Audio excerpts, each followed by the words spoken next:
জয় জগন্নাথ।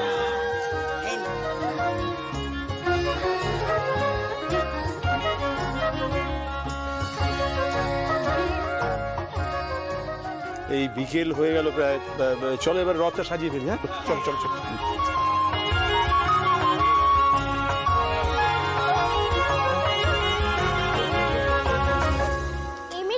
তুই কোনোদিন রথ টেনেছিস? না, কিন্তু পাপার সাথে বসে টিভিতে দেখেছি। এমা, তুই কোনোদিন রথ টানিসনি? আরে ও বড় লোকের বেটি, ওদের মধ্যে কি আর এসব কালচার টালচার আছে? ঠিক আছে ঠিক আছে, অত দুঃখ পাওয়ার কিছু নেই। আজ আমাদের রথের দড়ি প্রথম টানবে পিঠি, কি মা, তাই তো? একদমই তাই, আমাদের পরিবারের সবচেয়ে বড় সদস্য বলে কথা। এই কমলা, এই ছোটবেলায় সমর শান্তনু এই রথ টানা নিয়ে কি কাণ্ড করতো তোমার মনে আছে? মনে থাকবে না আমার? এই সমর আর শান্তনু দুটো সব থেকে বড় ফাঁকিবাজ।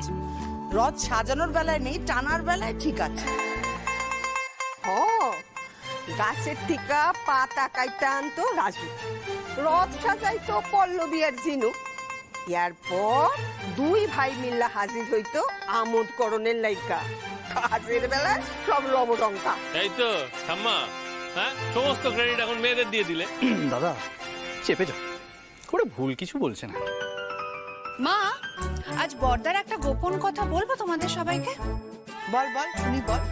ছোটবেলায় আমরা যখন রথ নিয়ে বেরোতাম, তখন পাড়ার কাকারা জ্যাঠারা যে 1-2 টাকা করে দিত, বাড়িতে ফেরার পর সেই খুচরো টাকাগুলো কোথায় যেত জানো? হ্যাঁ পল্লবী চুপ, একদম চুপ। কেন রে, এই বেলায় চুপ কেন? আরে বাবা জানি, এমনি এমনি সমরের মাটির ভাঁড়গুলোর ওজন বাড়তো নাকি? একদম ঠিক। এখনো টাকার বাক্সে টাকা ভরে, তখনও ভোট। তোমাদের তাহলে আজ আমি আরো একটা সিক্রেট বলি। আমার যে এই বিজনেস করার এই যে ইন্সপিরেশন, সেটা কিন্তু এই যে দাদাই। রিয়েলি? কই, এটা তো আমি জানতাম না।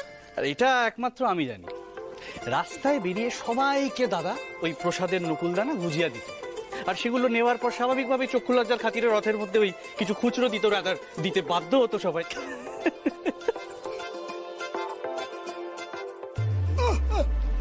বাকিটা তুই বলবি? বল বল।